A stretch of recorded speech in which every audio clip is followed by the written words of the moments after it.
गोविंद शहर में ऑटो चलाने का काम किया करता था। गोविंद रोज सुबह होते ही घर से ऑटो लेकर ऑटो स्टैंड पर निकल पड़ता और वहां सवारी का इंतजार करता था। लेकिन गोविंद के ऑटो में सुबह से लेकर शाम तक बस 5-10 ही सवारी बैठती थी। उसका कारण गोविंद का पुराना ऑटो था जो कि खटारा हो चुका था और बहुत आवाज़ भी किया करता था। सवारियां गोविंद के ऑटो में ना बैठकर दूसरे अच्छे ऑटो में बैठना पसंद करती थी। तो गोविंद को ये सब देखकर बहुत बुरा लगता था और वह उदास हो जाता था।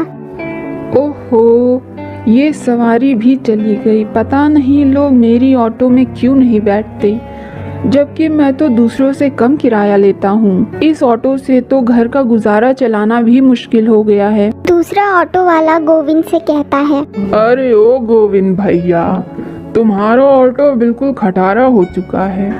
अरे भला कोई सवारी नए ऑटो को छोड़कर खटारा में बैठेगी क्या? ऐसा करो, तुम भी नया ऑटो निकलवा लो। मेरे तो घर की आर्थिक स्थिति भी ठीक नहीं है, किसी तरह तो गुजारा होता है और ऑटो कैसे निकालूं? नहीं, ये नहीं कर सकता मैं। सुबह से शाम तक 4-5 सवारियों को ढोकर गोविंद जो भी पैसे कमाता उसमें से 20 रुपए का प्रसाद खरीदकर अपने घर जरूर ले जाता था।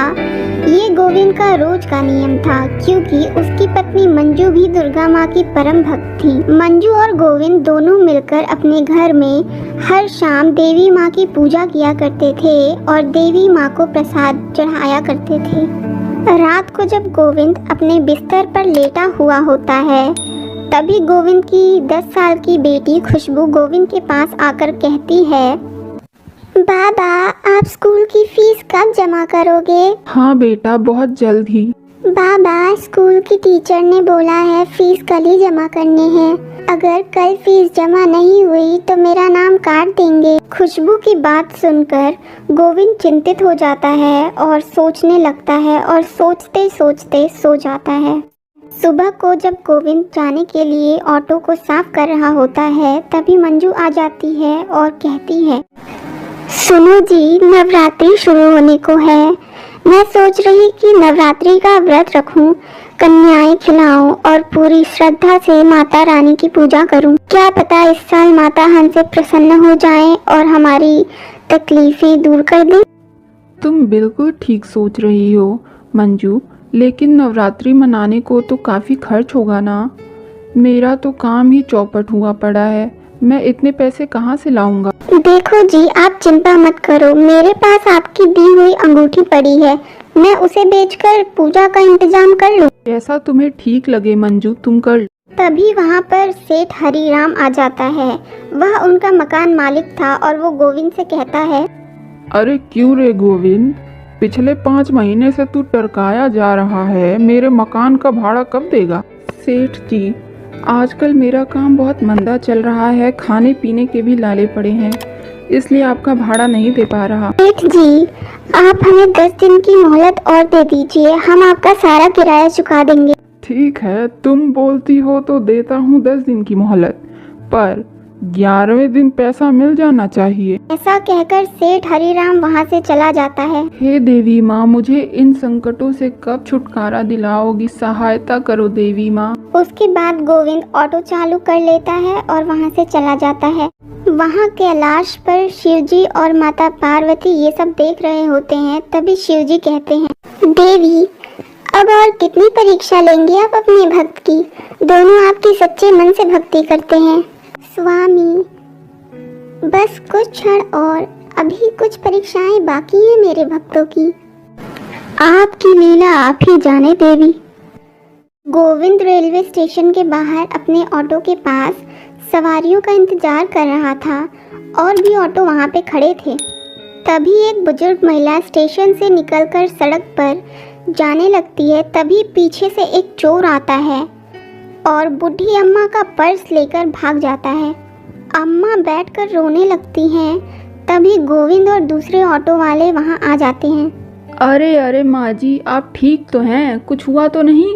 नहीं बेटा, वो चोर मेरा पर्स लेकर भाग गया, अब मैं क्या करूं? अरे माँ जी, आपको कहाँ जाना है? बेटा मुझे माता के मंदिर जाना है, पर मेरे पास तो अब पैसे नहीं हैं। क्या तुम मुझे मंदिर छोड़ दोगे? अरे माता जी, बिना पैसे के छोड़ दूं? हम फ्री में काम करने के लिए थोड़े ना ऑटो चलाते हैं।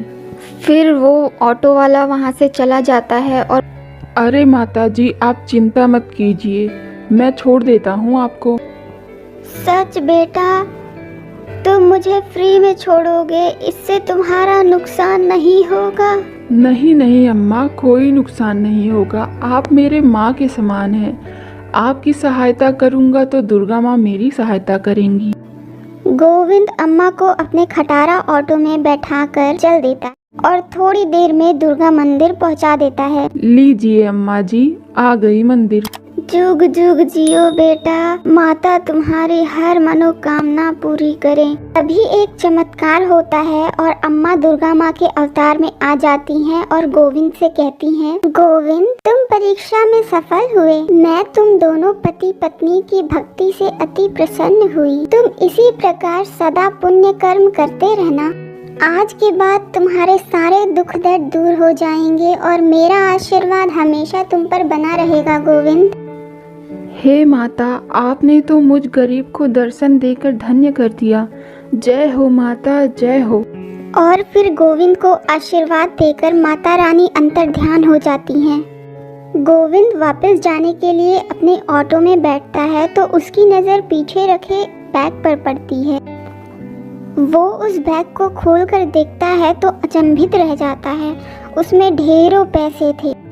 गोविंद उन पैसों को माता का आशीर्वाद समझकर अपने पास रख लेता है और उस दिन से उनकी सारी समस्याएं, दुख, तकलीफें सब दूर हो जाती हैं। गोविंद अब एक नया ऑटो निकलवा लेता है और दूसरे ऑटो की तरह अब उसके ऑटो में भी खूब सवारियां आने लगती हैं।